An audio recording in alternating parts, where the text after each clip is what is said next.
Hello, LinkedIn, YouTube, wherever you are. I hope you're having a wonderful Tuesday. And yes, we are here together for another Tuesday talk. And the topic for today is no resume needed. I know, but how is that possible? I'm going to tell you how you can truly not send a resume and not worry about your resume when you are thinking about your next gig.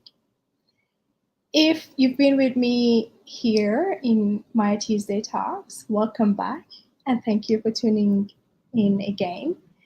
And if it's your first time joining Tuesday Talks, welcome. I always talk about two topics: landing higher profile roles or creating higher impact positions. The first one is more working with seasoned professionals that they are doing a really fantastic job and they want to get a higher profile role. And higher profile role is different for different people. Sometimes they want a role with a bigger title, a role with bigger responsibility, a role in a more bigger brand, well-known international global business.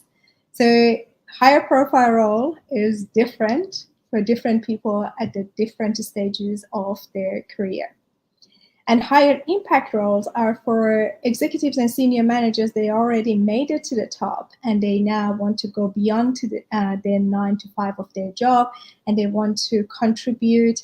They want to do consulting, advising, mentoring, and they want to create a wider impact. The work we do with the first group is more about positioning you as a leader, and the work that we do with the second group is monetizing your know-how. But at core, there is only one thing that I'll do, and I'm interested, and at this stage, is to work with you to the point that you get known for what you're good at and be tapped on the shoulder and invited to a table that they make decisions. That's essence of what I do, and basically making you headhuntable. And why do I do that? A girl that her background is technology and business agility and transformation, because throughout my career I've seen so many people that they are really good at what they do, and they are the heart of movements, they are behind the brain behind the solutions, but they constantly go unseen. So I wanted to know, how is it that possible that someone does the job and someone else gets the promotion? So I did a lot of study, I did a lot of research, I did a lot of observations, practiced a lot, I started to teach it. And at some stage I said, you know what, I'm going to do something in conjunction with what I currently do. So Tuesday Talks, always I introduce a topic which is all about positioning you as a leader. I will share some examples from my life or my students and clients. And I always invite you to take one action. Anyone that works with me or even my friends and family, they know there's no point in learning something that you're not going to put into action. And the topic for today is not sending any resume or creating scenarios that you don't need to think or worry about your resume is a good investment of your time if you hate updating your resume and you've been in a company for a while or you've been doing a lot of interesting work, but when it comes to your resume you just think, oh really, do I really need to do this? Somewhat yes, but not necessarily.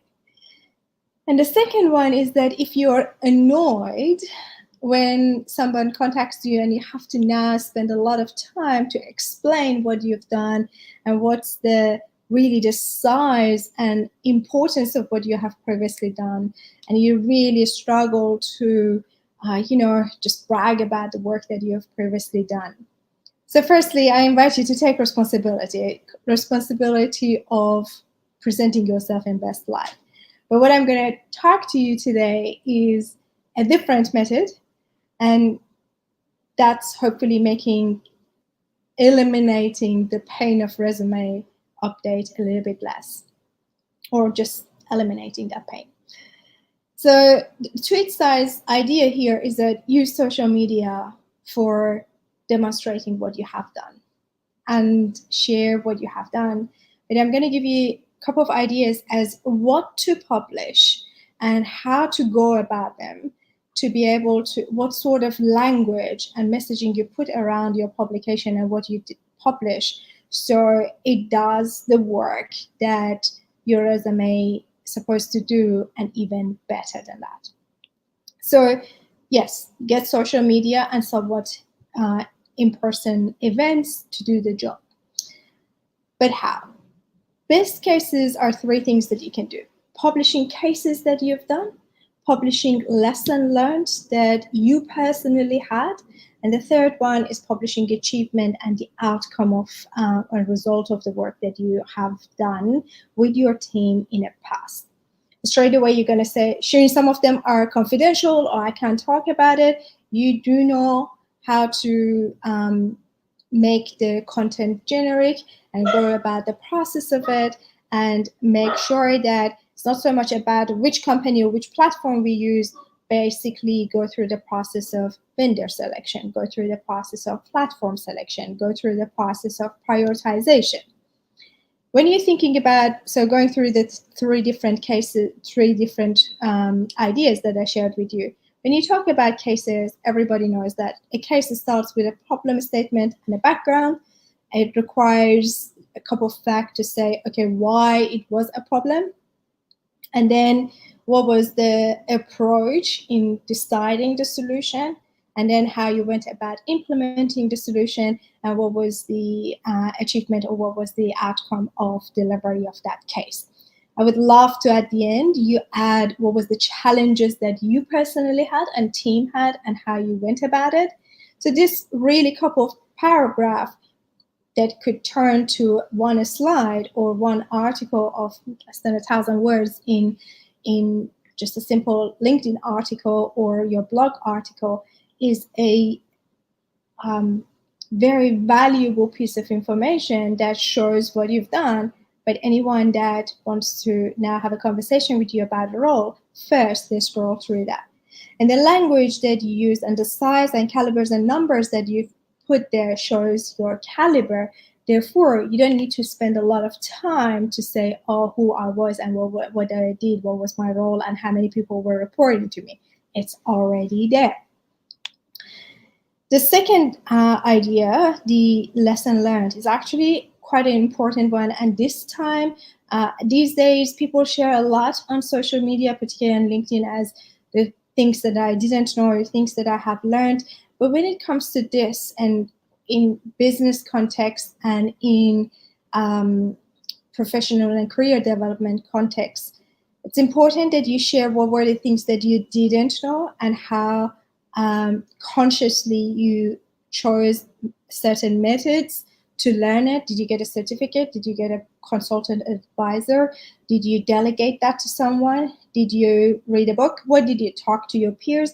What were your approaches in order to learn something?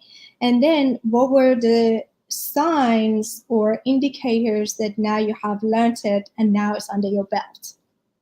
So this process of I didn't know, I did a set of things till I learned it, and here were evidence to myself, is actually a very humble and practical way of demonstrating your thought process. Second, how modest you are to share with others that, like, I don't know everything, but this is my process throughout this piece of work that I was doing to learn something.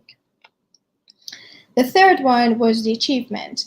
So achievement is, again, very similar to a case, but this time what you would want to share in terms of articulating achievement is not just, oh, we released this app or we changed the operating model or revenue model. It's about how you led a team to achieve something. How did you manage your stakeholders? How did you bring everyone with you to the journey? How did you make sure everyone is contributing aligned and then committed and then contributing to the end achievement? what was now, what is the thing that everyone now celebrating. That's the key thing when you are sharing achievement, particularly if you are a senior person, because everybody knows that, yes, you're good. You're good at what you do. That's why you are there. But from this point onwards, everyone wants to know how you're leading your team, how are you rallying all these people, and how you creating alignment and moving people forward. This is, when you're talking about achievement, less of about the topic and more about people movements. That's a little tip in case how to articulate what you want to articulate when it comes to achievement. When it comes to phrasing these, or language and messaging around these cases or learning or achievements, what you want to do is bring a language and intention of education to this. So I'm going to share with you the things that I have learned and the way I went about it. See, there's difference that I'm going to share with you because I'm awesome and I know everything and I think you should do it this way. No. That makes it very difficult and prevents you from being able to comfortably share it, because we don't know other people's situation and we are not in a position to prescribe to others what they should do. But we can humbly and with modesty share the things that we've done, the success that we've created, or sometimes the cases that they weren't successful. The difference between case and achievement and success is that a case could be a case of something that didn't go well to the plan.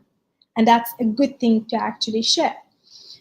So what I would say is, when you are messaging, when you're writing your pieces of work, whatever it is, make sure that you write to be of service and to teach whatever you have gone through.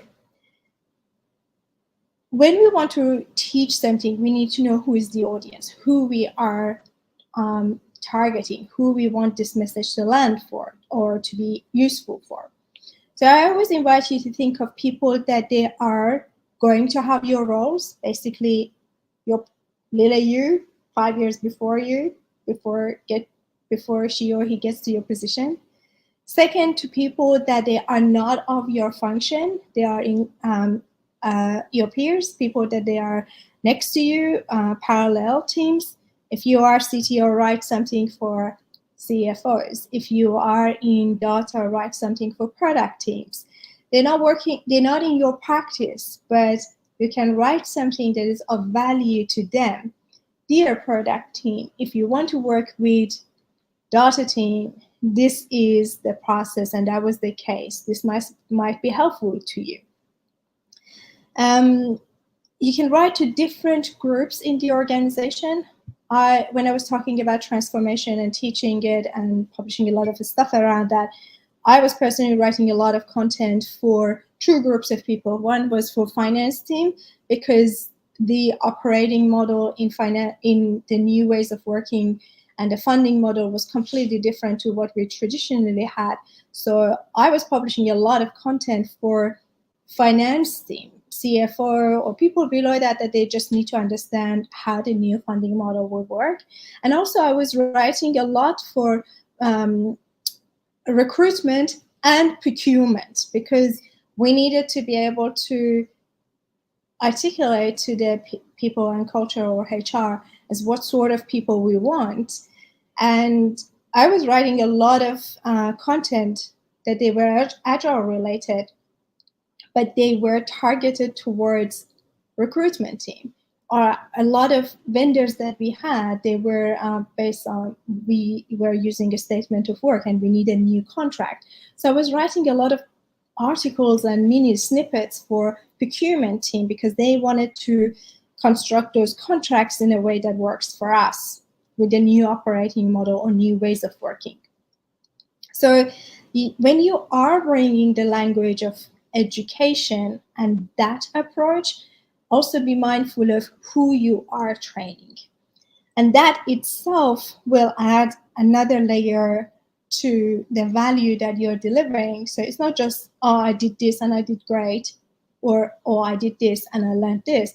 But also now, if you want to do something similar, or you're working with someone in these scenarios, here are a couple of tips that will help you.